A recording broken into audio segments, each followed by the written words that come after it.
गणपती बाप्पा कसे अनादी दैवत आहेत, गणपती बाप्पा शिव आणि सतीच्या लग्नामध्ये कशा पद्धतीने उपस्थित होते, परंतु गणपती बाप्पा म्हणजे अनादी दैवत आहेत. कुठलंही काम करत असताना, मंगलाचरण करत असताना अगोदर कुठलाही कवी असो, कुठलाही लेखक असो, महाराज अगोदर काय करतो, श्री गणेशाय. गावात तुम्ही प्रत्येक घर बघा, प्रत्येकाच्या हिंदू धर्माच्या घरावर गणपती आहे बघा. गणपती नाही ते घर शोधून बघा आहे का गावामध्ये. म्हणून गणपतीला असं विशेष असं अनन्य साधारण असं महत्व शास्त्रामध्ये दिलेलं आहे. कारण आजपासून सुरू होणाऱ्या आपल्या श्रीमद भागवत ज्ञानयज्ञ सोहळ्या 20 तारखेपर्यंत निर्विघ्नपणे पार पाडण्याचं सामर्थ्य कोणाच्या ठिकाणी आहे तर गणपती बाप्पाच्या ठिकाणी आहे बरोबर. म्हणून प्रारंभी अगोदर गणपतीला वंदना मानवंदना अर्पित केल्याच्या नंतर ग्रंथाला सुरुवात. श्रीमद भागवत महापुराण म्हणजे हे साधं ग्रंथ नाही, ग्रंथ नव्हे हा श्रीकृष्ण. म्हणून महाराज उपास्य दैवत तुमचं आमचं आता 7 दिवस काय राहणार आहे, फक्त कृष्ण कृष्ण कृष्ण. कृष्ण माझी माता, कृष्ण माझा पिता. तुकोबाराने गोड म्हणून केलं.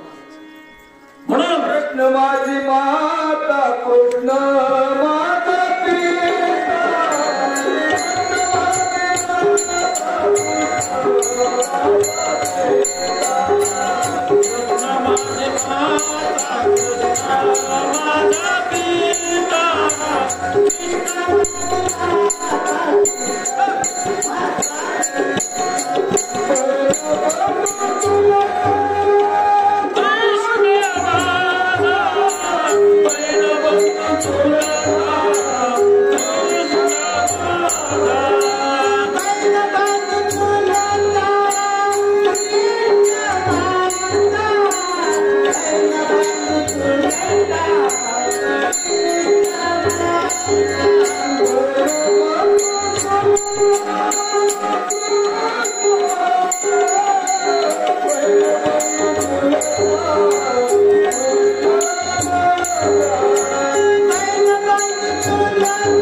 ग्रंथ नव्हे हा श्रीकृष्ण.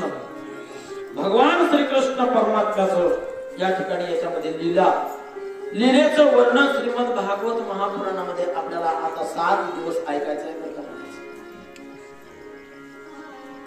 17 महापुराण पूर्ण लिहिल्याच्या नंतर महर्षी व्यासांच्या ठिकाणी अजूनही अस्वस्थता कायम होती.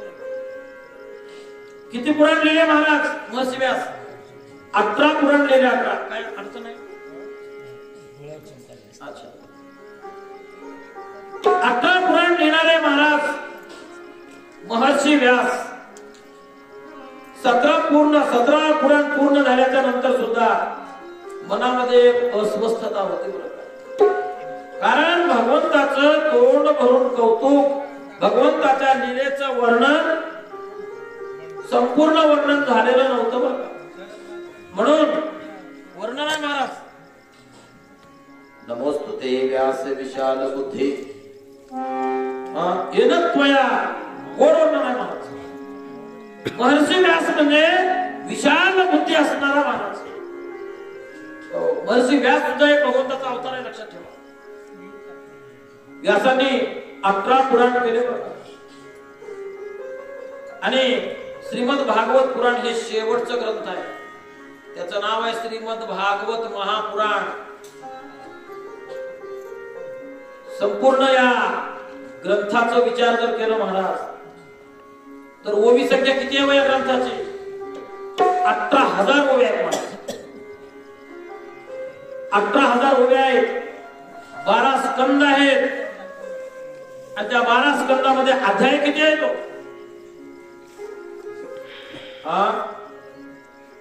एक महात्मा उभ्या महाराष्ट्रामध्ये फिरणारा महात्मा आहे.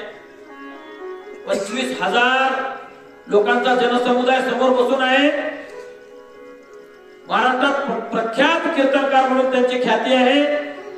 परंतु महाराज कीर्तनकार व्यक्तींनी, कथा व्यास व्यक्तींनी थोडं जबाबदारीपूर्वक बोलत जावं बरं का.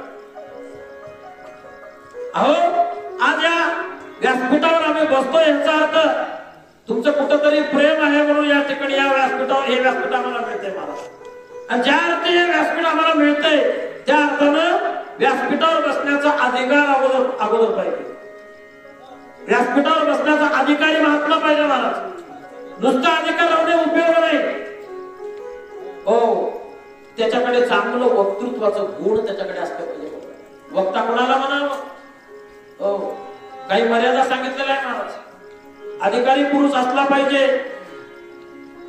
सात्विक असला पाहिजे आणि समाजाला, ऐका, समाजाला सत्य गोष्टीची जाणीव करून देणारा तो वक्ता पाहिजे. म्हणून श्रीमद भागवत महापुराण म्हणजे साधा ग्रंथ नाही महाराज. साधू संतांनी आपल्या आयुष्यामध्ये तेच केले. ज्या गोष्टी अज्ञात गोष्टी होत्या त्या गोष्टीचं ज्ञान करून देण्याचं काम कोणी केले तर साधू महात्मा केले, संतांनी केले महाराज. लक्षात ठेवा. म्हणून वर्णन आहे, साधू थोर जाणा, साधू थोर जाणा, साधू थोर जाणा, साधू थोर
कलियुगी. या कलियुगामध्ये सर्वात श्रेष्ठ स्थान कोणाचं आहे तर मला साधू महात्म्याचं, संतांचं स्थान. संतांनी जी क्रांती केली ती क्रांती कोणाला जमत नाही बघा, लक्षात ठेवा. आणि याच कलियुगामध्ये संतांनी क्रांती करून दाखवली बघा. महर्षी व्यास म्हणजे साधं व्यक्तिमत्व नाही महाराज. 18 पुराण केले. 11व्या पुराण करत असताना 11वं म्हणजे शेवटचं पुराण श्रीमद भागवत महापुराण. आणि जगामध्ये जे सत्य आहे ते सत्य सांगण्याचं काम साधू महात्म्याने केलं बरं का. म्हणून वर्णन आहे सत्य तू विठ्ठल सत्य आहे आणि जगत मिथ्या आहे महाराज लक्षात ठेवा. म्हणून अगदी श्रीमद भागवताची पहिलीच ओवी आहे. कोणती ओवी आहे? सच्चिदानंद रूपाय विश्वोत्पत्त्यादि हेतवे तापत्रय विनाशाय श्रीकृष्णं वयं नमः.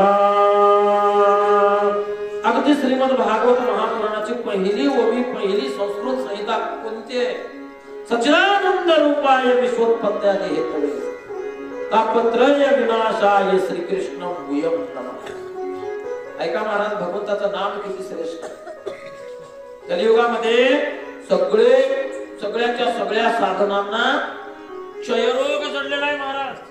अवघ्या वाटा झाल्या क्षीण, कधी न घडे साधन, उचित विधी विधान न कळे न घडे सर्वदा.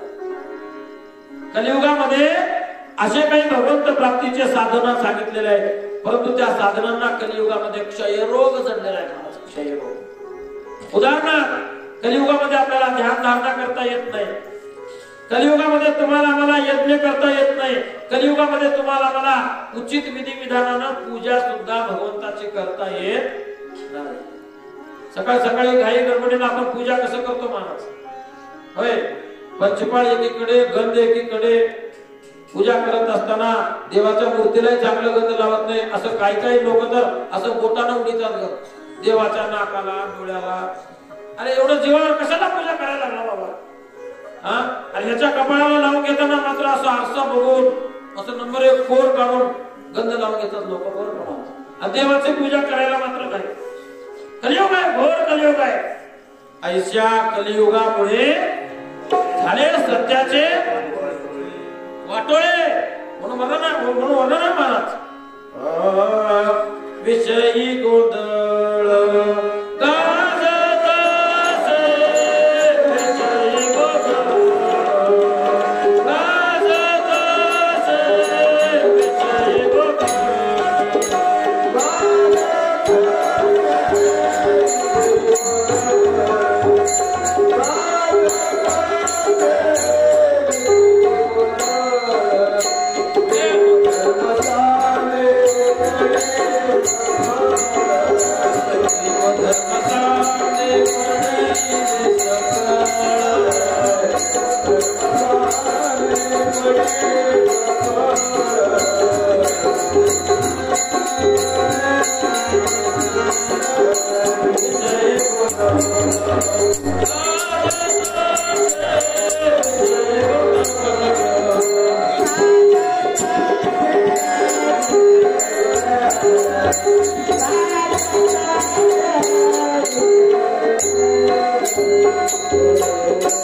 देव धर्म साधी पडिले सकळ, विषयी गोंधळ गाजत असे. घोर असणारा हा कलियुग आहे महाराज. वेशेच्या गळ्यात नेऊन पुष्पहार घालतील लोक आणि देवावर नेऊन बोरीचे काटे बडीतील बरोबर होऊच लागले. आता कलियुग आहे. कोरोना आला तर लोकांची अजून मस्ती जिरली. कोरोनाचा कालखंड आठवा जरा महाराज. 15,000 कोटीचा मालक होता पुण्यामध्ये. हो, राजा रावणाचा ऐश्वर्य राहिलं नाही. तुमचं आमचं काय राहणार? धर्म कार्याला कोणी मदत करत नव्हे. हा एकल्याचा खेळ. काय करतं एकटा इतर माने. संपूर्ण गावकऱ्यांची जिम्मेदारी आहे महाराज, जबाबदारी. एखादा महात्मा जर चांगला कार्य जर करत असेल तर त्याला आपण काय केलं पाहिजे? तुका म्हणे सत्य कर्मा भावे घातलिया भय. अरे सत्कर्माला सहकार्य करा महाराज. आणि हेच शेवटी येणार आहे. शेवटी येणार एकच धन आहे महाराज, सत्कर्म. देव धर्म हेच शेवट येणार आहे बरं का. आणि आपल्या सोबत काहीच येणार नाही महाराज. बँकेत कोटी आणि धोत्राला गाठी. धर्म कार्य करण्यासाठी लोकांकडे पैसे नाही. जसं प्रपंच करतो आपण, प्रपंच करत असताना प्रपंच करायला सुद्धा धनाची आवश्यकता आहे, तसं परमार्थ करण्यासाठी सुद्धा धनाची आवश्यकता आहे. लक्षात ठेवा. परमार्थ आता फुकट होत नाही महाराज. कलियुगामध्ये तर लोक ऐका, भगवान महर्षी व्यासांनी शिव महापुराणामध्ये 24,000 ओवी संख्या आहे आणि शिव महापुराणामधलं वर्णन सांगतो बरं का. कलियुगामध्ये लोक 3 गोष्टी विक्रीच्या नाहीत बरं का. मी हमेशा सांगतो महाराज, रमेश महाराजांना माहित आहे, त्यांना काय माहित आहे, ते आमच्या सोबत असतात 24 तास, म्हणून त्यांना सगळं माहित आहे. 3 गोष्टींची विक्री या जगतामध्ये करू नये बरं का. आणि 3 गोष्टींची विक्री जे कोणी करतील महाराज, त्याला घोर असं वैतरणी नदीमध्ये नरक भोगावं लागेल. त्या 3 गोष्टी कोणत्या कोणत्या लक्ष देऊन ऐका. ऐकलं तर भागवत आहे महाराज, नाहीतर भरडा आहे. ऐकलं तर भारुड आहे, नाहीतर भरडा आहे. एकनाथ महाराजांचे भारुड बघा तुम्ही, ऐकलं तर भारुड आहे, नाहीतर भरडा आहे. म्हणून सर्वांगाच्या काना करून हे 7 दिवस तुम्ही जर श्रीमद भागवत कथा जर श्रवण केलात, श्रवण भक्तीला विशेष महत्व आहे. नारद भक्ती सूत्रामध्ये अगोदर कोणत्या भक्तीचा नंबर आहे तर श्रवण भक्तीचा नंबर अगोदर आहे.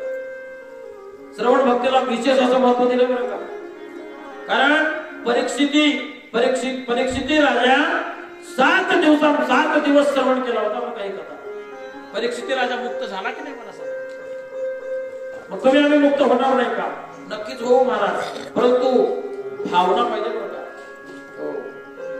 भाव धरून जर आपण जर ज्ञानेश्वरी मधलं एकतरी ओवी अनुभवावी, भाव ठेवून जर आपण जर एखादी ओवी जर वाचलो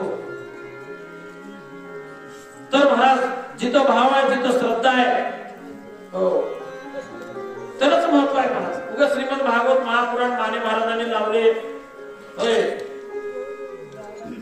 बिजरवाडीचे देश येऊन सांगायला लागले, वारकऱ्यांची मेळावा गोळा केले, होय काय तर करतात त्याला काका नाही असं म्हणतात काय लोक महाराज.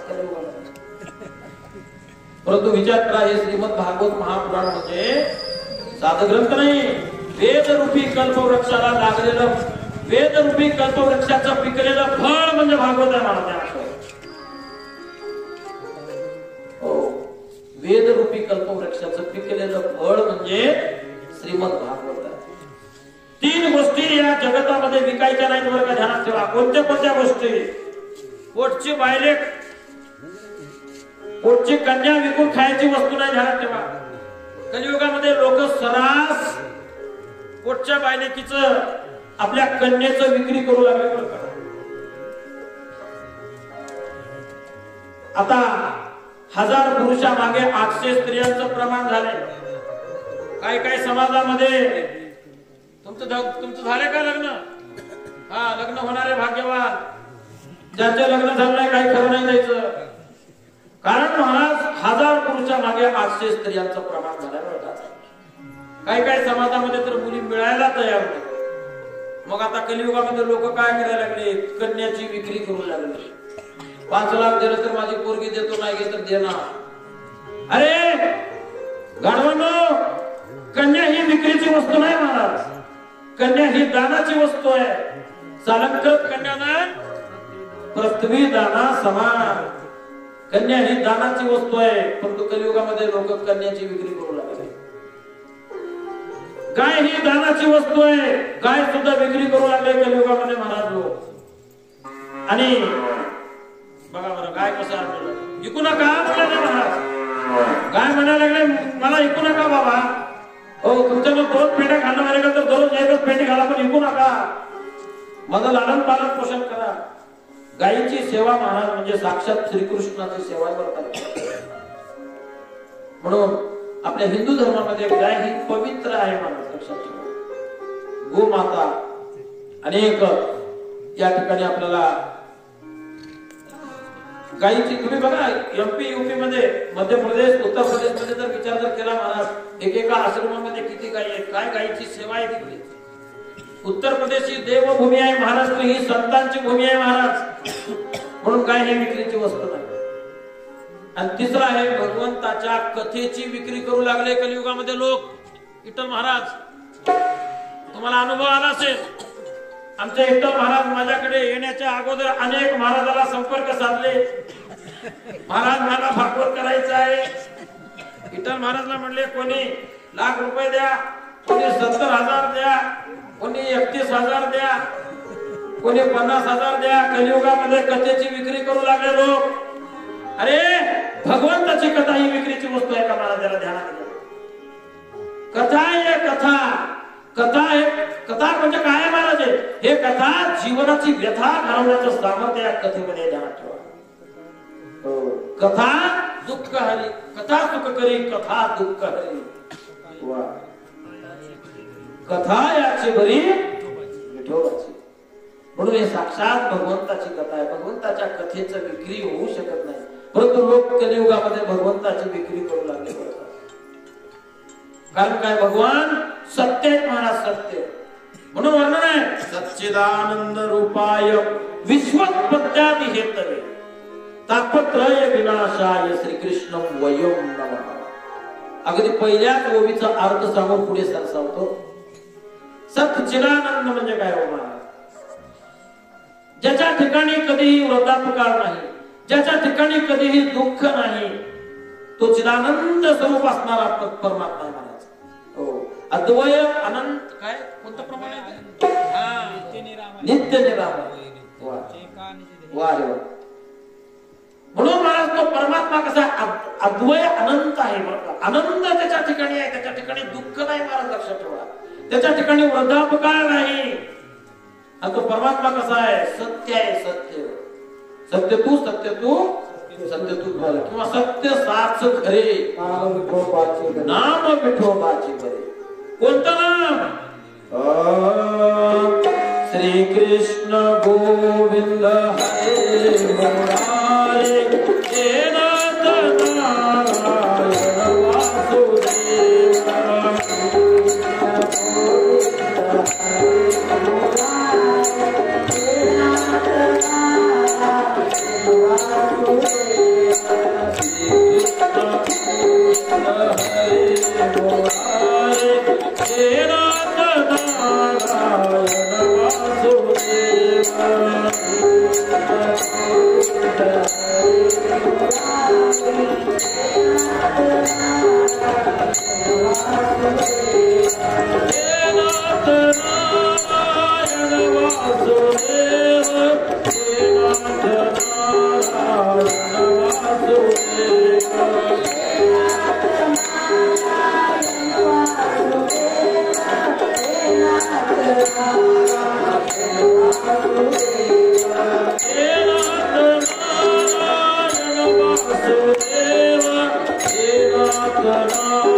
गोपाल कृष्ण भगवान की जय. म्हणून महाराज या जगामध्ये भगवान कृष्ण परमात्मा सत्य आहे आणि संसार मात्र मिथ्या आहे बरं का. तो परमात्मा कसा आहे? सच्चिदानंद आहे.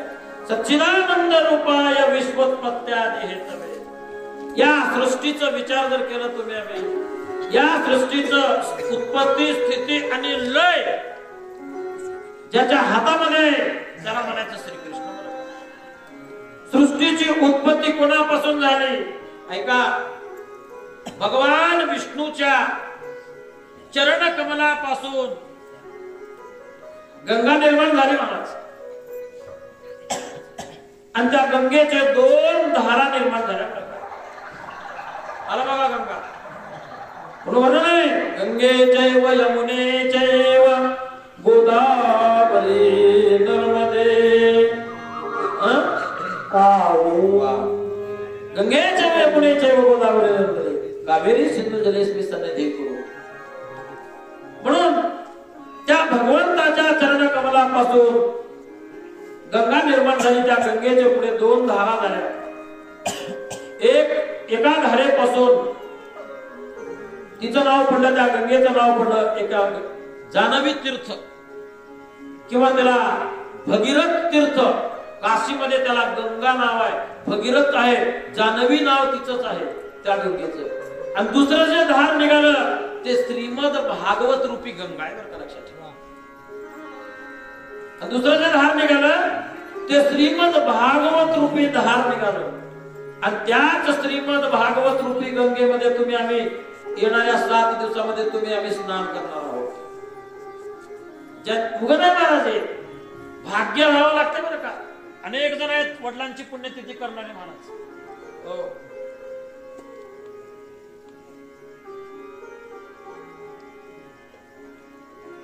वैकुंठवासी मसनाजी रामा माने यांच्या 31व्या पुण्यस्मरणार्थ चालत असणारी ही श्रीमद भागवत कथा आहे. आणि यजमान त्यांचे सुपुत्र, आता कलियुगामध्ये कुपुत्र जन्मू लागल्यात विठ्ठल मामा, म्हणून मी तुम्हाला सुपुत्राचं विशेषण दिलं बरं.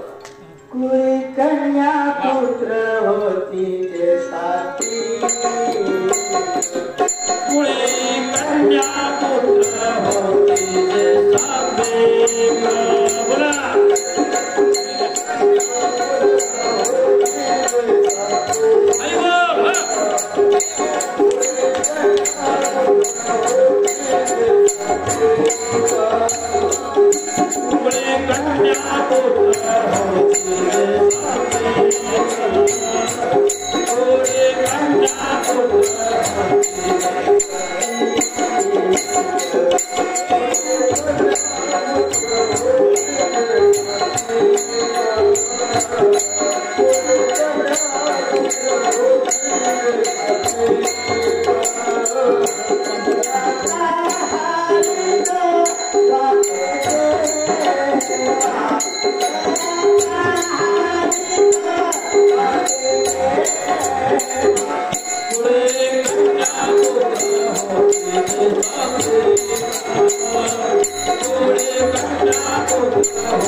स्वयंपाकामध्ये सगळ्या गोष्टी असल्या तर स्वयंपाक खमंग लागते महाराज.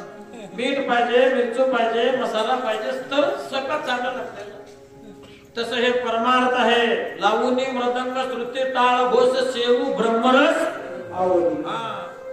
आवडीनं ब्रह्मरसाचं सेवन करावं लागतंय. हो, ते ब्रह्मरसाचं काढा आहे महाराज, ध्यानात घ्या. भजन नाहीये म्हणून महाराज हे ब्रह्मरसाचा काढा आहे, लक्षात ठेवा. जिथं प्रमाण द्यायचं असेल तिथं योग्य प्रमाण द्या. आणि कसं आहे, विठ्ठलराव माने सगळं संसाराला ज्या ज्या गोष्टी लागतात त्या त्या सगळ्या गोष्टी परमात्माला लागतात बरं का. आमच्या कन्नडामध्ये म्हण आहे, हे चित्र हुच्ची आणगी मारतात. हे चित्र हुच्ची आणगी मारतात म्हणजे काय, सगळ्या गोष्टी अनुकूल जर असल्या, पागलबाई सुद्धा स्वयंपाक सुगरण नंबरे करते आणि जेवणाला जेवण तृप्त होत. तसं हे परमार्थ आहे. परमार्थात सगळ्या गोष्टी पाहिजे. आता हे आमचे सिंथ वादक, तबला वादक साक्षात हे लोक घासलेले लोक आहेत. महाराज लक्षात ठेवा, सिस्टीम चांगलं पाहिजे. मला विचारतात अगोदर, महाराज सिस्टीम कसं आहे? मी म्हणतो कसं आहे कसं आहे सगळं. अरे तुकोबारांचा काळ आठवा, सिस्टीम होता का त्या काळामध्ये? दगडाच्या टाळामधून दगडाच्या टाळामधून गायले आपण विठोबाचे अमृत. काय तुकोबाचे अमृतवाणी देवाच्या पडता कानी दगडाच्या टाळामधून गायले अभंग. अहो दगडाचे टाळ केले जगद्गुरु तुकोबारांचं जीवन चरित्र डोळ्यासमोर ठेवा. आता इथं जगद्गुरु तुकाराम महाराजांचं चरित्र सांगायचं नाही आपल्याला, भगवंताचं चरित्राचं वर्णन करायचं. संतांचं चरित्र नाही, मैकती बाबांनी लिहिलेलं 17 अध्यायी ग्रंथ नाही. इथं महर्षी व्यासांनी लिहिलेलं 18,000 ओवी संख्या असलेलं ग्रंथ आहे श्रीमद भागवत महापुराण. म्हणून महाराज या सृष्टीचा विचार जर केलात तुम्ही, तर या सृष्टीचं उत्पत्ती, स्थिती आणि लय ज्यांच्या हातामध्ये आहे त्याचं नाव आहे श्रीकृष्ण. आणि एवढंच नसून त्या श्रीकृष्णाचं नुसतं या कलियुगामध्ये नामचिंतन जर केलं महाराज, तर किती प्रकारचे ताप नाहीसे होतात? 3 प्रकारचे ताप तुमचे आमचे ताप नाहीसे होतात बरं का. तुम्ही आम्ही सगळे या कलीच्या तापामुळे तापून गेलेले जीव आहोत महाराज. संसाराच्या तापे तापलोमी देवा करिता या सेवा कुटुंबाची. म्हणून या कलियुगामध्ये असे 3 प्रकारचे ताप आहेत. कोणते कोणते ताप आहेत? आधी दैविक ताप, भौतिक ताप, आध्यात्मिक ताप. हे तापाचे प्रकार आहेत महाराज. या तिन्ही तापाला तुम्ही आम्ही तापलेले जीव आहोत महाराज, लक्षात घ्या. मग हे श्रीमद भागवत महापुराण साक्षात श्रीकृष्ण आहे.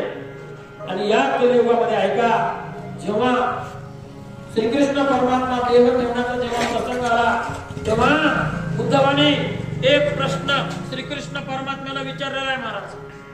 उद्धव म्हणतात, देवा तुम्ही आता हे अवतार तुमचं संपवून तुम्ही या ठिकाणी निजधामाला जात आहात आणि तुमच्या दर्शनाचा आम्हाला जर अभिलाषा जर निर्माण जर झाला असेल तर तुमचं दर्शन आम्ही कसं करावं? म्हणून काय केलं श्रीकृष्ण परमात्म्याने? आपलं स्वतःच तेज या श्रीमद भागवत महापुराणामध्ये प्रविष्ट केलं महाराज.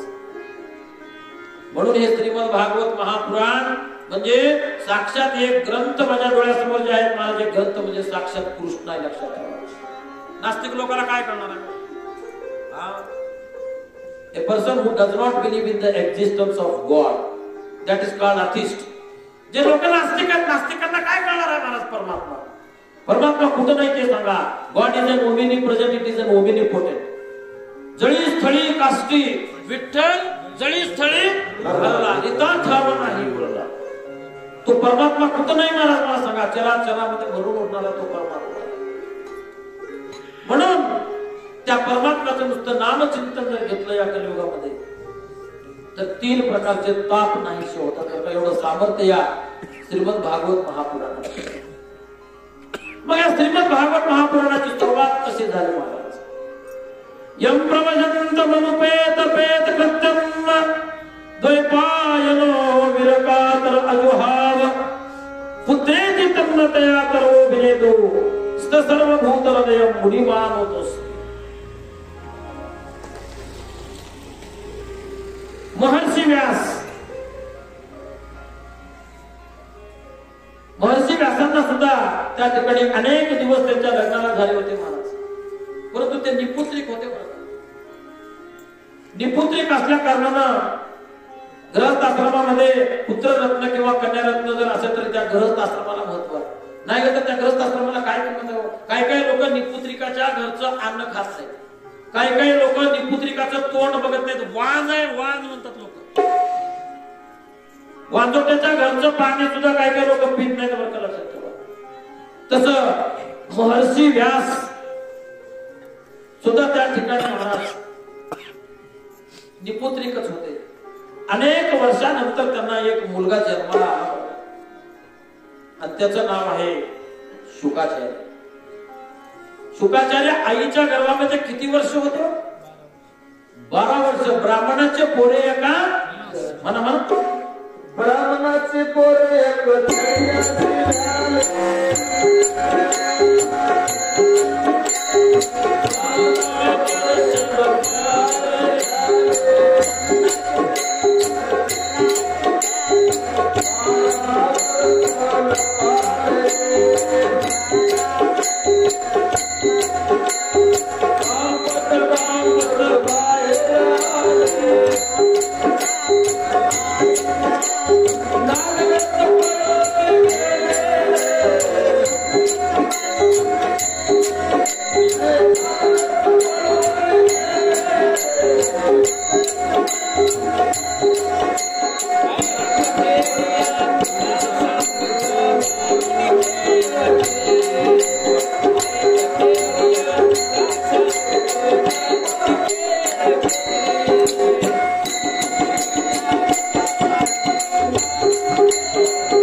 महर्षी व्यास शुकाचार्य आईच्या गर्भामध्ये महाराज 12 वर्ष जगले. महर्षी व्यास त्या गर्भापुढे जायचे, बाळा बाहेर आहे, बाळा बाहेर आहे. काय केलं तर तो बाहेर येत नाही शुकाचार्य. कारण काय महाराज? शुकाचार्य हे मायातीत आहेत महाराज, लक्षात ठेवा. मायेचा स्पर्श शुकाचार्याला नाही बरं का, लक्षात ठेवा. म्हणून वर्णन आहे शुकासारिखे पूर्ण वैराग्य ज्याचे, वसिष्ठा परिज्ञान योगेश्वराचे, कवी वाल्मिका सारिखा मान्यैसा, नमस्कार माझा श्री सद्गुरु रामदासा.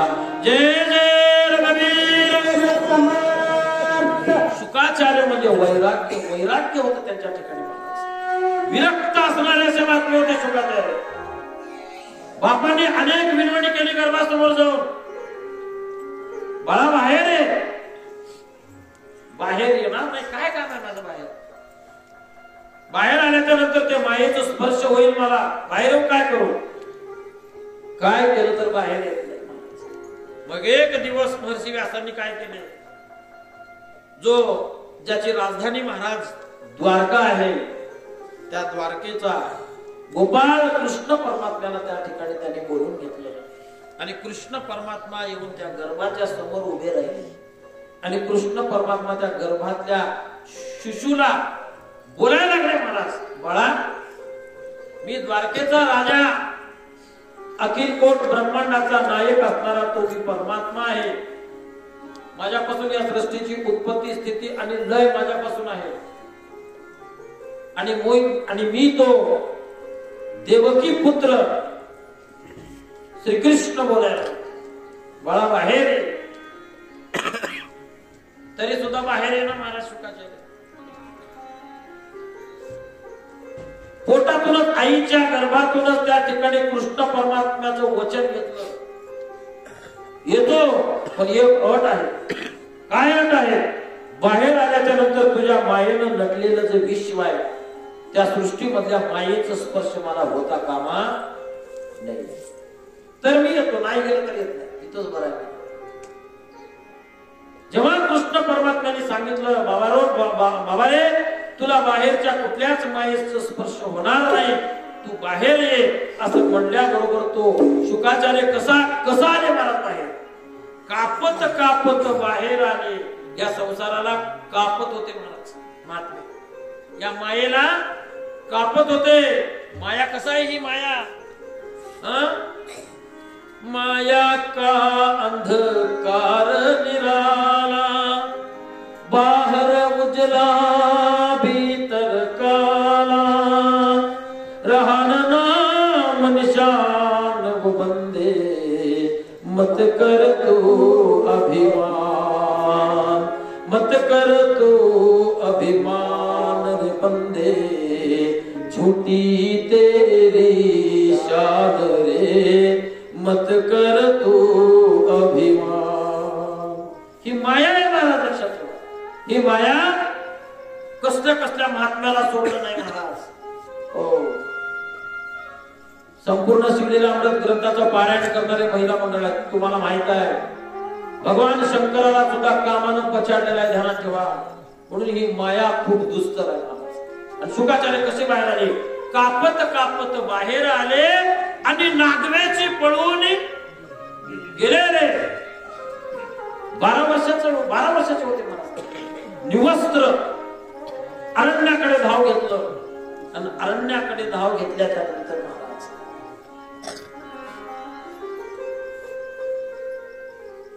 विरह कातर होऊन पुत्र विरहाचं दुःख महर्षी व्यासांना सहन होत नव्हतं आणि पुत्र विरह कातर होऊन महर्षी व्यास पुत्राच्या मागे धावायला लागले. शुका थांब, शुका थांब. शुकाचार्य काही ओ देत नाहीत. अहो, त्या अरण्यातले वृक्ष ओ देऊ लागले. काय आश्चर्य! अरण्यातले पशु पक्षी, त्या वनातले वेगवेगळ्या वनस्पती, वेगवेगळे श्वापदर, वेगवेगळ्या वनस्पती, वेगवेगळे वृक्ष शुकाचार्याला महर्षी व्यासांना ओ देऊ लागले. आणि पुढे पुढे पुढे पुढे शुकाचार्य जात असताना पुढे एका सरोवरामध्ये काही कन्या निवस्त्र नग्न अवस्थेमध्ये त्या ठिकाणी स्नान करत होत्या. काही कन्या स्नान करत होत्या त्या सरोवरामध्ये आणि स्नान करत असतानाचं दृश्य शुकाचार्याने पाहिलं आणि त्या मुलींनी सुद्धा शुकाचार्याला पाहिलं. 12 वर्षाचे शुकाचार्य होते, निवस्त्र होते, नागवे होते, नग्न अवस्थेमध्ये होते. परंतु त्यांना पाहून त्या मुली आपले कपडे वगैरे घेतले नाही बरं का. कारण या महात्म्याच्या ठिकाणी तो महात्मा विरक्त आहे. त्याच्या ठिकाणी स्त्री आणि पुरुषाचा भेद त्याच्या ठिकाणी नाही.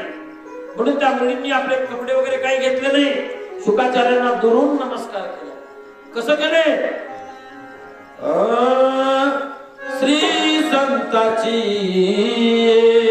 माता चरणावर, श्री संताची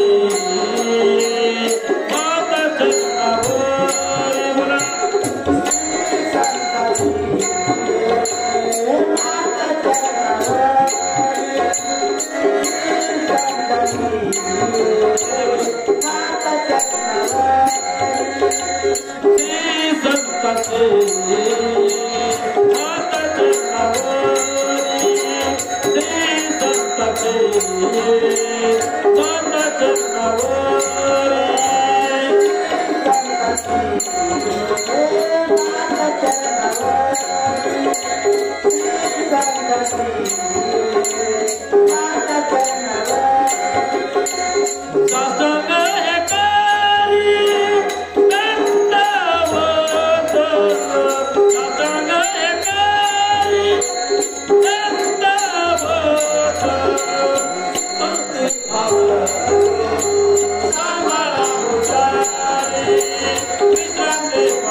श्री संताची माथा चरणावरी साष्टांग हे केले.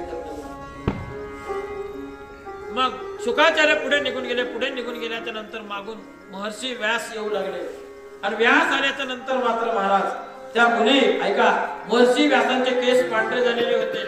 महर्षी व्यासांचं वय झालेलं होतं आणि तेवढं वृद्ध अवस्था पाहून सुद्धा त्या मुली मात्र आपलं लाज राखण्यासाठी ते कपडे घेऊ लागल्या. आणि पुढे पुढे पुढे पुढे जाऊन अरण्यामध्ये एका ठिकाणी जाऊन एका आसनावर जाऊन जे आहे ते शुकाचार्य जाऊन बसले महाराज. हे श्रीमद भागवत महापुराण म्हणजे शुकशास्त्र आहे, ध्यानात ठेवा.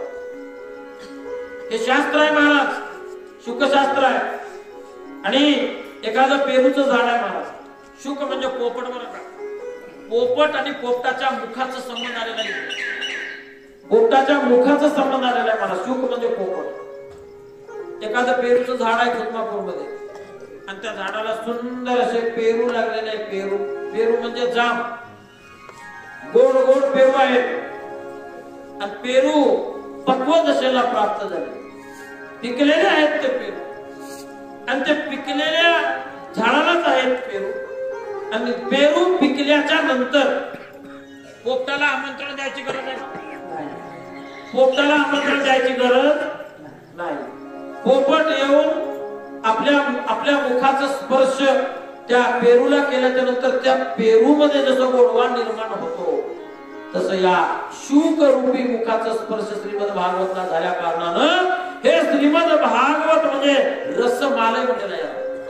रसमालय काय शब्द आहे? हे रस आहे महाराज, रस. म्हणून वर्णन आहे सदा सेव्य श्रीमद भागवती कथा. काय केलं पाहिजे? नित्य आपण या कथेचं सेवन केलं पाहिजे. सदा सेव्य श्रीमद भागवती कथा. सदा आपण जोपर्यंत आपलं श्वास जोपर्यंत चालू आहे तोपर्यंत आपण श्रीमद भागवत कथेचं श्रवण केलं पाहिजे. मुख जर दिले तर मुखानं पारायण केलं पाहिजे.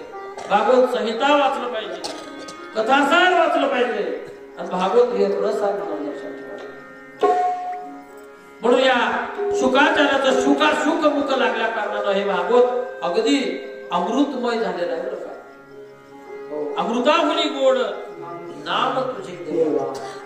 किंवा जी गोड 3 अक्षरांचा रस अमृत दया ठिके पुढे. म्हणून हे भगवंताचं कथा म्हणजे अमृत आहे महाराज. अमृताहुनी गोड कथा हे श्रीमद भागवत महापुराण. काय केलं तर त्या ठिकाणी तो घरी येत नाही. विरह कातर होऊन महर्षी व्यास दुःखी झाले. 12 वर्षांना मुलगा झाला. होय, 12 वर्षांना ज्याला मुलगा होतो त्याला आनंद होतो का दुःख होतो? हा, पुत्र प्राप्तीच्या नंतर, पुत्र रत्नाच्या नंतर आई वडिलांना आनंद व्हावं का दुःख व्हावं? बोला की आनंद झाला. परंतु महाराज जन्माला आल्याच्या नंतर जर घर सोडून जर मुलगा जर गेला असेल तर त्या बापाला आनंद झाला असेल का? दुःख झालंय. विरह कातर होऊन त्या ठिकाणी पुत्र शोक, दारा शोक, हे सगळे शोक आहेत महाराज.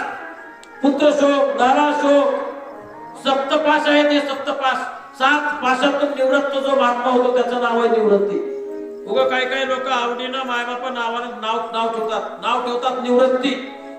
आणि त्याचं वृत्ती सदा संसार चालतो. आणि त्याचं नाव ठेवतात आई वडील लहानानं निवृत्ती. नाव ठेवतात ज्ञानेश्वर. हे त्याच्या ठिकाणी ज्ञानच नसतं, त्याचं नाव ज्ञानेश्वर. म्हणून महाराज विचार करा.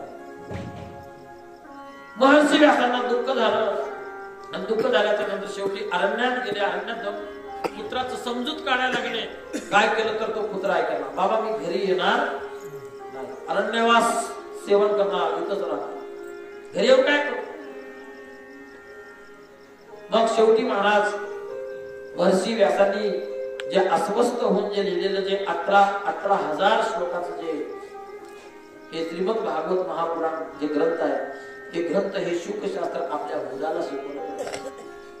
आणि मुलाला शिकवल्याच्या नंतर तिकडे शौनकादिक ऋषींनी सूतजींना प्रश्न विचारले. अनेक ऋषींनी प्रश्न विचारले, या कलियुगामध्ये आमचा तरणोपाय सांगा. नेहमी चारण्यामध्ये कथा आहे. 88,000 ऋषी आहेत आणि सूतजींना प्रश्न विचारले महाराज, या कलियुगामध्ये आमच्या तरणोपायाचा एखादा उपाय जर आम्हाला तुम्हाला जर माहित असेल तर ते कृपा करून तुम्ही आम्हाला सांगा. असं शौनकादिक ऋषींनी सूतजींना प्रश्न विचारल्याच्या नंतर सूतजी श्रीमद भागवत महापुराण त्या ऋषी मुनींना सांगत होत्या. आणि तिथं बसूनच त्या ठिकाणी हे शुकशास्त्र शुकाचार्यांनी सुद्धा शिकून घेतलं. नंतर तिकडं महाराज परीक्षिती राजाला श्राप होतं. कोणाचं श्राप होतं? श्रंगी ऋषीचं श्राप होतं. श्रंगी ऋषीच्या बापाचं नाव आहे शम्यक ऋषी. हे कलियुग किती घोर कलियुग आहे बघा बरं का. हे कलीचं वास्तव्य कुठं आहे? हे कली जेव्हा कलीला पकडले महाराज आणि पकडल्याच्या नंतर कली आपलं स्थान मारून घेतला होता बरं का. कलीला स्थान दिलं जिथं हिंसाचार आहे, जिथं भ्रष्टाचार आहे, जिथं बलात्कार आहे, जिथं भ्रष्टाचार आहे, जिथं हिंसाचार आहे, जिथं अनाचार आहे, जिथं अनागोंदी आहे, जिथं मद्यपान आहे, जिथं मांसाहार आहे, जिथं दुर्जनाची संगती आहे, तिथं स्थान कलियुगाचा बरं लक्षात. मग कलियुग शरण आला. शरण येऊन म्हणायला लागला कुठंतरी एक चांगलं तरी एखादं तरी चांगलं स्थान मला राहण्यासाठी द्या. असं म्हणल्याच्या नंतर महाराज त्या कलियुगाला एक काम करा म्हणे, तुम्ही सोन्यामध्ये तुमचं वास्तव्य. म्हणून महाराज लक्षात ठेवा, सोनं मिळालं तर मी कुणाचं घेऊ का खिशात घालावं दत्तू पाटील? सोनं मिळणे बघा महाराज लक्षात ठेवा. सोनं म्हणजे साक्षात कली आहे, ध्यानात ठेवा. मग काय झालं? एक दिवस पांडवांचं जे वंश आहे त्या पांडवांचं वंश, उत्तरेच्या गर्भातलं वंश, शेवटचं पांडवाचं वंश, त्याचं नाव आहे परीक्षिती. आणि त्या परीक्षिती राजाने एक दिवस, राजा होता महाराज, हस्तिनापूरचा राजा होता तो. आणि त्या परीक्षिती राजाने काय केलं? एक दिवस सोन्याचं मुकुट आपल्या शिरकमळावर धारण केलं, धनुष्यबाण घेतला हातामध्ये, आपल्या भातेमध्ये बाण भरले, हातात धनुष्य घेतलं आणि शिकारीसाठी निघाले. राजा आहे महाराज परीक्षिती राजा. शिकारीसाठी निघाले. निघाल्याच्या नंतर एका अरण्यात गेले आणि अरण्यात गेल्याच्या नंतर तहान लागलं महाराज. परीक्षिती राजाला तहान लागलं. तहान लागल्याच्या नंतर पुढे गेल्याच्या नंतर एक पर्णकुटी दिसली. आणि ती पर्णकुटी दिसल्याच्या नंतर परीक्षिती राजा त्या पर्णकुटीमध्ये, त्या आश्रमामध्ये प्रवेश केले. आणि आश्रमामध्ये प्रवेश केल्याच्या नंतर एक महात्मा ध्यान लावून ध्यान मुद्रेमध्ये बसलेलं दृश्य परीक्षिती राजाला दिसलं. आणि परीक्षिती राजा पाणी मागितला. त्यांनी काय त्यांचं ध्यान विसर्जित केले नाही. एकदा आवाज दिला, दोनदा आवाज दिला, तीनदा आवाज दिला, चारदा आवाज दिला, हलवून बघितलं तरी सुद्धा महात्मा आपल्या ध्यान मुद्रेतून बाहेर आले. मग शेवटी काय केलं महाराज? राग आलं, धिक्कार आहे म्हणजे मी राजा, हस्तिनापूरचा एवढा मोठा राजा आहे, मी राजा असून सुद्धा माझ्या राजधर्माचा धिक्कार आहे म्हणजे मला परिस्थिती आहे म्हणल्याच्या नंतर राग आला महाराज परीक्षितीला. आणि एक बाजूला एक मेलेलं साप होतं. आणि ते साप घेऊन काय केले? ते साप घेऊन त्या महात्म्याच्या गळ्यात घातले. आणि तो महात्मा कोण होता? दुसरा कोणी नव्हता. त्याचं नाव होतं शम्यक ऋषी. शम्यक ऋषीच्या गळ्यामध्ये माळ घातलं. मेलेल्या सापाचा हार गळ्यामध्ये टाकला आणि तो निघून गेला महाराज परीक्षितीला. परीक्षिती राजा निघून गेल्याच्या नंतर थोड्या वेळानं त्या शम्यक ऋषीचा एक मुलगा होता. त्याचं नाव होतं श्रंगी ऋषी. तो श्रंगी आला आणि श्रंगी येऊन आपल्या पित्याकडे पाहिलं तर काय? मेलेलं साप गळ्यात. कोण हे दुष्कृत्य केलं असेल? कोण हे दुस्साहस केलं असेल? म्हणून तो शोक करू लागला महाराज. आणि शोक करू लागल्याच्या नंतर शेवटी त्या श्रंगी ऋषीच्या मुखातून श्राप निघाला. काय श्राप निघालं? हे कृत्य जो कोणी केलं असेल 7 दिवसामध्ये त्याला तक्षक नागाचं दंश होऊन तो मृत्युमुखी पडेल. हे श्राप परीक्षिती राजाला श्रंगी ऋषीने दिलं. आणि दिल्याच्या नंतर आकाशामध्ये विजेचा कडकडाट होऊ लागला. विजा चमकू लागल्या. ब्राह्मणाचा श्राप आहे महाराज. तेव्हाच्या ब्राह्मण गणेश पित नव्हतं म्हणून त्यांचा श्राप सत्य होत होता. ब्राह्मणाला षटकर्म विधी सांगितले, ब्राह्मण कसा असावा, ब्राह्मणाला त्रिकाळ संध्या सांगितले, वारकऱ्याला हरिपाठ सांगितलंय, शिवभक्ताला शिवपाठ सांगितलंय. म्हणून महाराज ब्राह्मण षटकर्मी असला पाहिजे, 6 कर्म केला पाहिजे तो सकाळ उठल्यापासून ते रात्री झोपेपर्यंत. षटकर्मी ब्राह्मण जो आहे तो खरा ब्राह्मण. ज्यांच्या जीवनामध्ये 6 कर्म नाही तो ब्राह्मण नाही. मला लक्षात ठेवा, स्वतः साक्षात भगवान भगवान शंकरांनी शिवलीलामृत ग्रंथामध्ये सांगितलंय बरं का, वर्णानाम ब्राह्मणम गुरु. 4 वर्णाचा गुरु कोण आहे तर ब्राह्मण आहे महाराज. हो, म्हणून ब्राह्मण अनादी काळापासून वंदनीय आहे बरं का, लक्षात ठेवा. एवढंच नसून भगवान परमात्मा सुद्धा विटेवर जो विराजमान आपल्याला जो पंढरीश परमात्मा आहे, जो पंढरपुरामध्ये गेले 28 युगापासून जो विटेवर उभा आहे महाराज, तो परमात्मा सुद्धा आपल्या भक्ताचं लात सुद्धा अभिमानानं मिरवतो. हृदयी श्री वत्सलांचे मिरवी भक्ताचे. भृगु ऋषीनं लात घातलेलं ते लात आज सुद्धा पंढरीश परमात्मा मिरवतो बरं का. एकादशी दिवशी त्याला 52 कशी चंदनाचं लेप देतात मला लक्षात ठेवा. म्हणून एवढा ब्राह्मण वंदनीय. मग त्या ठिकाणी ब्राह्मणाचं श्राप परीक्षिती राजाला लागलं. राजा परीक्षिती राजा क्षत्रिय होता आणि परीक्षितीला जेव्हा कळाल्याबरोबर परीक्षिती राजाने ऐका पूर्वीचे महात्मे कसे होते बघा महाराज. अरे आपण मारणार आहोत, 7 दिवसामध्ये आपण या देहाचं त्याग करणार आहोत. हे कळाल्याच्या नंतर परीक्षिती राजा आपलं सर्व राज्याचं त्याग केला. तुम्हाला मला माहित आहे तुमचं आमचं आयुष्य किती वर्षाचं आहे. हो, नरदेह दुर्लभ जाणारे, 100 वर्षाची गणनारे, 100 वर्षाचं आयुष्य आहे तर तुम्ही आम्ही किती धडपड करला. सांगा ते कबड्डी गेली, रावणाला किती बायका होत्या. इथं एक मिळायला तयार नाही, रावणाला 80,000 बायका, 1.25 लाख नातू, हो शुद्ध कांचनाचे 7 परंतु तुका म्हणे ज्याची संपदा एवढी गेली नाही.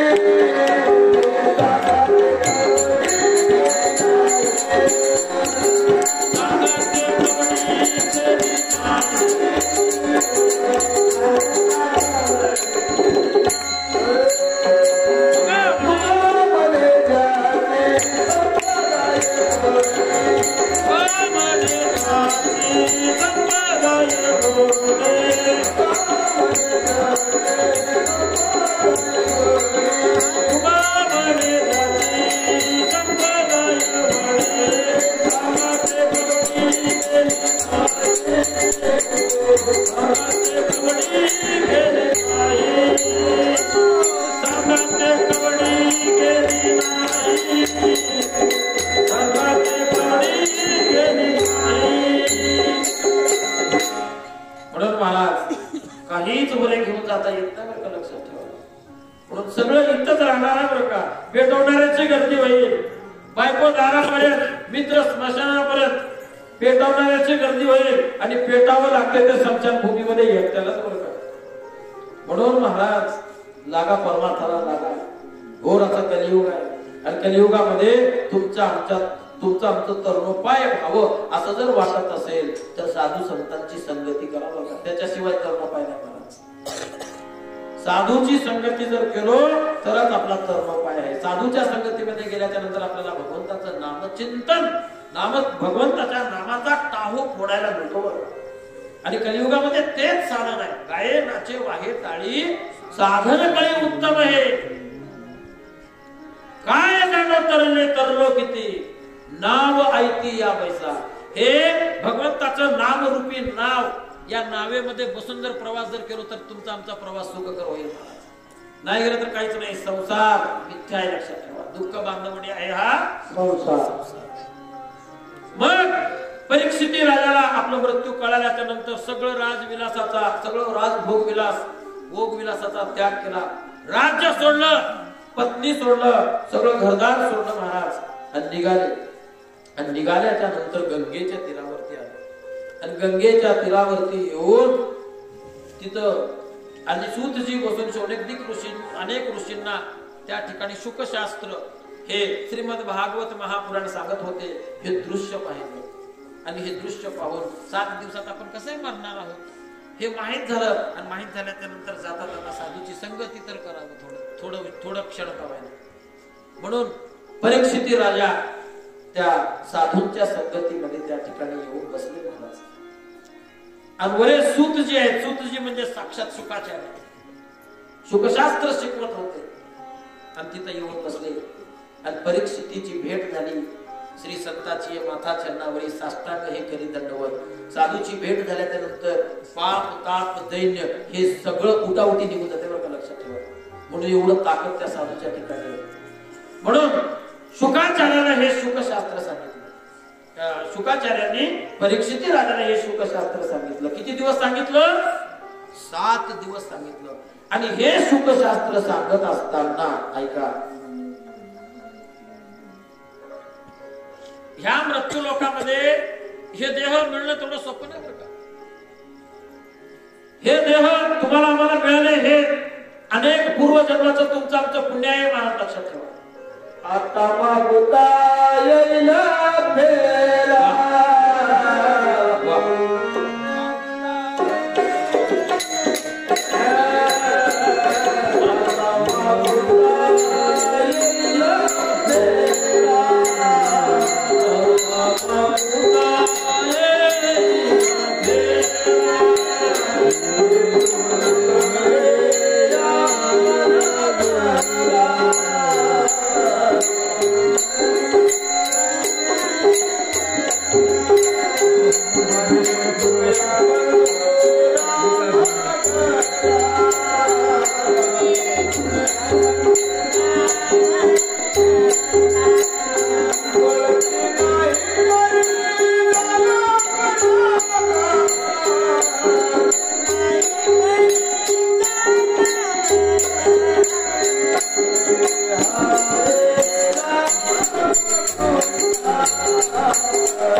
कीर्तनी अनंत गावगीती. कीर्तन साधना कलियुगामध्ये फक्त मृत्यू लोकांमध्ये. वैकुंठात श्रीमद भागवत पुराण नाही, शिवलोकात शिवपुराण नाही, ध्यानात ठेवा. परंतु मृत्यू लोकामध्ये मात्र सगळ्याला तुम्हाला आम्हाला तुमचं आमचं महत् भाग्य आहे बरं का महाराज. म्हणून काय केलं पाहिजे जीवनामध्ये? भाग्य ऐसी झाली जोडी आता गणी नवी सभ्य विटेवरी समचरण संती पुढे सांगितले. तुमचं आमचं भाग्य मोठं आहे. मग हे भाग्यानं तुम्हाला आम्हाला हे नरदेह मिळालाय. मग हे नरदेहाचं सार्थकत्व कशामध्ये आहे? तर श्रीमद भागवत महापुराण ऐकण्यामध्येच तुमचं आमचं सार्थक आहे बरोबर का. सदा सेव्य श्रीमद भागवती कथा. मग महाराज शुकाचार्यांनी परीक्षितीला भागवत सांगत असताना स्वर्गामध्ये असणारे जे देव लोक आहेत ते देव लोक काय केले? अमृताचे कलश अमृताचे कुंभ भरून घेऊन पृथ्वीवर आले आणि येऊन त्या ठिकाणी शुकाचार्याला म्हणू लागले, वाटल्यास तुम्ही हे अमृताचं प्राशन करा आणि तुम्ही अमरत्वाला प्राप्त व्हा आणि त्याच्या मोबदल्यामध्ये अमृताच्या मोबदल्यामध्ये आम्हाला काय करा? हे श्रीमद भागवत महापुराण आम्हाला द्या किंवा हे भागवत कथा तुमच्या मुखानं आम्हाला श्रवण करू द्या. मग महाराज स्वर्गातल्या अमृतापेक्षाही श्रेष्ठ असणारी ही कथा लक्षात ठेवा. परीक्षित राजा 7 दिवसात मुक्त झाला. तुम्ही आम्ही मुक्त होणार नाही का? अरे जे स्वर्गाधिक ब्रह्माधिक देव लोकाला दुर्लभ असणार हे ग्रंथ आहे तुम्हाला मृत्यू लोकामध्ये तुम्हाला प्राप्त झालाय. किती भाग्यवान आहोत महाराज तुम्ही आम्ही लक्षात घ्या. एवढं भाग्यवान असून सुद्धा तुम्ही आम्ही आज या कलियुगामध्ये धर्म सांडायला लागलो बरं का. धर्मो रक्षिती रक्षिता, धर्माचे पालन करणे पाखंड खंडन. भगवंताचा अवतार त्याच्यासाठी धर्म रक्षावया अवतार घेसी अपुऱ्या पाणीसी भक्त जना. भगवंताचा अवतार कशासाठी आहे महाराज? भक्ताचं रक्षण करणे आणि दुष्टाचं नाश करणे. त्याचा ब्रीद आहे परित्राणाय साधुना विनाशाय च दुष्कृता धर्म संस्थापनार्थाय संभवामी युगे युगे. म्हणून महाराज अशी दुर्लभ असणारी ही श्रीमद भागवत कथा स्वर्गाधिक ब्रह्माधिक इंद्राधिक देव लोकांना दुर्लभ असणारी ही कथा तुम्हाला मला प्राप्त झाली. आणि पुढे या श्रीमद भागवत कथेच्या महात्म्यामध्ये पुढे कथा येते. सनकादिक ऋषींनी नारदाला ही कथा सांगितली बरं का. जे सनंदन सनत कुमार हे जे 4 जे पुत्र आहेत महाराज, सनकादिक ऋषींनी ही कथा महर्षी नारदाला सांगितली. मग नारदानी त्या ठिकाणी आता ही परंपराच आहे बरं का. आधी नारायणापासून नारायणापासून ब्रह्मदेवापासून सनकादिक ऋषींनी नारदापासून महर्षी व्यासापासून शुकाचार्यापासून तुम्हाला. ही परंपरा आहे महाराज, सगळी आहे लक्षात ठेवा. मग जे ते सनकादिक ऋषींनी ही कथा सांगितली. पुढे गेल्याच्या नंतर नारदाची भेट या ठिकाणी गंगा नदीच्या तीरावर जात असताना नारदाची भेट भक्तीची झाली बरं का. आणि त्या भक्तीला 2 गुण आहेत. एकाचं नाव आहे ज्ञान आणि एकाचं नाव आहे वैराग्य बरं का. आजचं या भक्तीने धरले हाती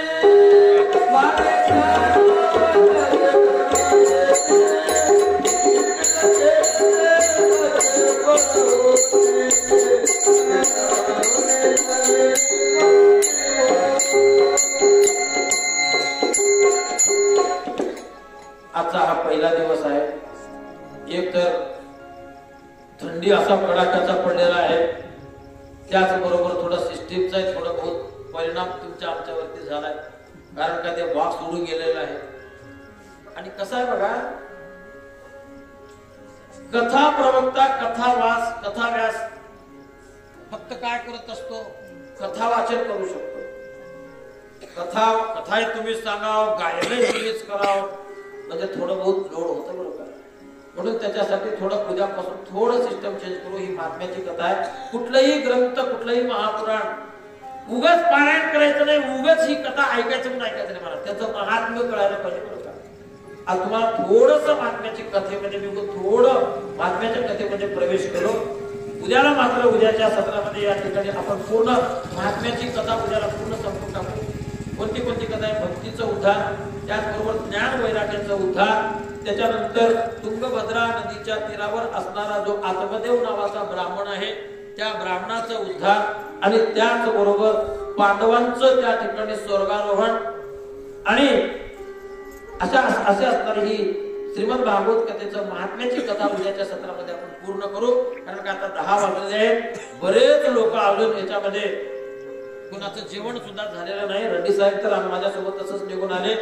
म्हणून या ठिकाणी एक सगळं झालं बरं का, सगळं चांगलं झालं. थोडं उशीर झालं, सजगता हटी, दुर्घटना घटी, सगळं चांगलं झालं बरं का. कुठलंही बघा तुम्ही चांगल्या कामाला विघ्न जास्त येतात विठ्ठल महाराज. हो, या विघ्नाला घाबरून घरी बसायचं नाही. काय म्हणले कृष्ण परमात्मा गीतेमध्ये? अरे तू माझ्या वाटेला तरी लाग. माणसाने भगवंताचं वाट धरलं पाहिजे. प्रारंभिक अवस्थेमध्ये परमार्थ करणाऱ्याचे दावाडे करतात लोक, महाराज वाबाडे करतात. साधू संतांना अनेक कष्ट सहन करावं लागलं. तिथं तुमचं आमच्या पामराचं काय घेऊन बसलाय? कैवल्य साम्राज्य चक्रवर्ती माऊली ज्ञानोबरांची झोळी विसोबा क्षेत्रांनी पायाखाली तुडवली हो. सिद्ध बेटाकडून अडकणीकडे जात असतात. आळंदीमध्ये जात असतात. आळंदीमध्ये गेल्याच्या नंतर त्या काळामध्ये साधू ओळखता आले नाही. ह्या काळामध्ये तर कलियुग आहे, तर घोर कलियुग आहे, तुम्हाला मला कोण ओळखणार. परंतु महाराज तुमच्या आमच्या हिताचा हा धंदा आहे, लक्षात ठेवा. कोणी वंदो आणि कोणी निंदो, म्हणून जनी निंदते सर्व सोडून द्यावे, जनी वंदते सर्व भावे करावे. म्हणून महाराज हे चांगलं काम जे तुम्ही जे धरलंय, भाग्य लागतंय महाराज वडिलांची सेवा करायला. हो, आई वडिलांच्या सेवेमुळेच आज हा परमात्मा 28 युगापासून आज विराजमान आहे. विटेवर ध्यानात ठेवा. काय केली कुंडलिक रायाची? आई वडिलांची सेवा केली, म्हणून ह्यांचे नाव विठ्ठल आहे बरं का, विठ्ठल माने. वैकुंठवासी मसनाजी माने हे त्यांचे वडील आहेत. असा पुत्र जन्मायला भाग्य लागते महाराज, लक्षात ठेवा. हो, पुत्र भरपूर जन्मतात. हो, काही काही पुत्र जन्मून आपल्या माता पित्यांना तुरुंगात घालतात, आणि अष्टवक्रासारखा पुत्र मात्र आपल्या पित्याला तुरुंगातून बाहेर काढतो बुद्धीचा तुर्याच्या बळावर. असं अष्टवक्रासारखं व्यक्तिमत्व. एवढं वय झालंय, 3 ठिकाणी वाकडं झाले. चैतन्य मामा आग मानू नका, हातात काठी आली तरी सुद्धा वडिलांची सेवा सोडत नाही. भाग्य लागते महाराज, भाग्य लागते. सकळ तीर्थाची धुरे. म्हणून आई वडिलांची सेवा त्यांच्या भाग्यात घडते. हे महत्व खूप मोठं या ठिकाणी भाग्याची गोष्ट आहे महाराज. संपूर्ण मानव परिवारांना द्यावे तेवढे धन्यवाद कमी आहेत. कसं आहे, मी मगाशी तर तुम्हाला सांगितलं, कथा ही विक्रीची वस्तू नाही. जसं आलं तसं या ठिकाणी आता 20 तारखेला आपली सांगता आहे. आज या ठिकाणी आपल्या या कथेला सुरुवात झालेला आहे. आज थोडा उशीर झालेला आहे, म्हणून या ठिकाणी आज या कथेला या ठिकाणी थांबू. गोपाळ कृष्ण भगवान की जय. एक भजन आहे, गोड असं भजन आहे, तेवढं एक भजन या ठिकाणी आपण गायन करून सेवेला थांबू.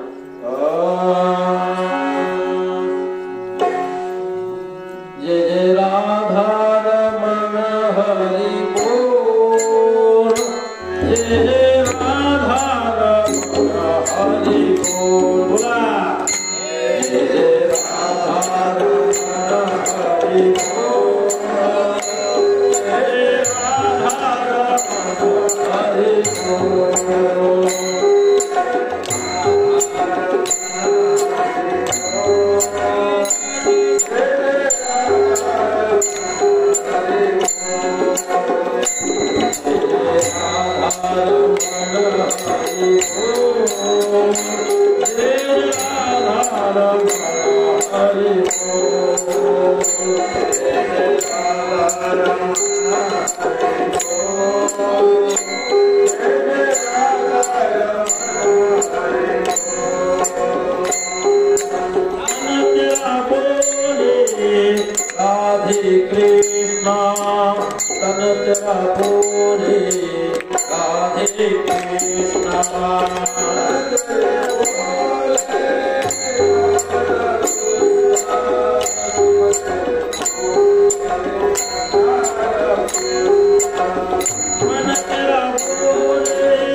Thank you.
त्यांच्या हाताने आरती करा. आवड असलं की माणसाला सवड मिळते. महाराज आमचे विद्याधर पाटील नांदेडून आले. एवढं प्रवास करून सुद्धा आराम करावा वाटते सगळ्याला महाराज, परंतु पेंडॉल मध्ये येऊन बसले बरोबर. द्यावे तेवढे धन्यवाद कमी आहेत महाराज. कारण काय हळा मासाचा वारकरी लाखावर नाही येते पाहिजे जातीचे. म्हणून महाराज अतिशय सुंदर या ठिकाणी नियोजन आहे.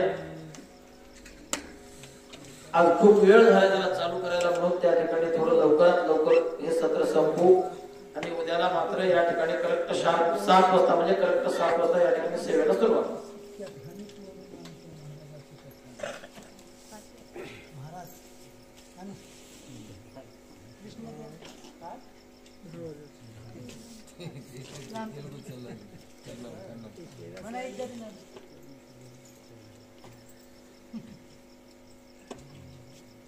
उठा सगळे उठा, टाळ घ्या.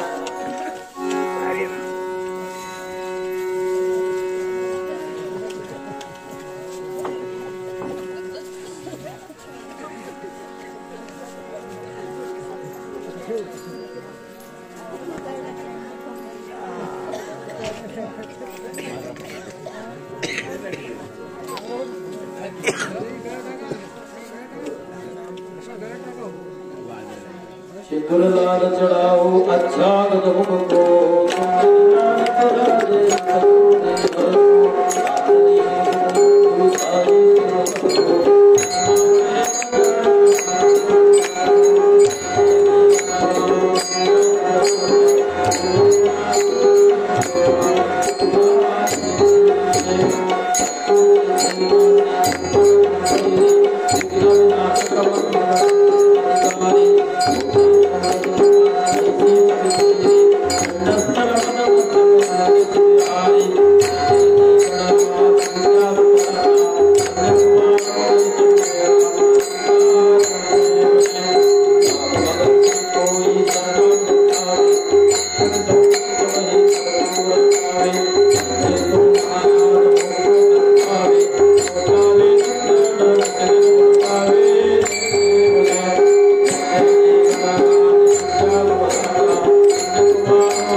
गोपाल कृष्ण भगवान की जय, कपिवर्य महारुद्र हनुमान की जय, पुंडलिका माऊली ज्ञानेश्वर महाराज की जय, जगद्गुरु तुकाराम महाराज की जय, सद्गुरु गुरुनाम महाराज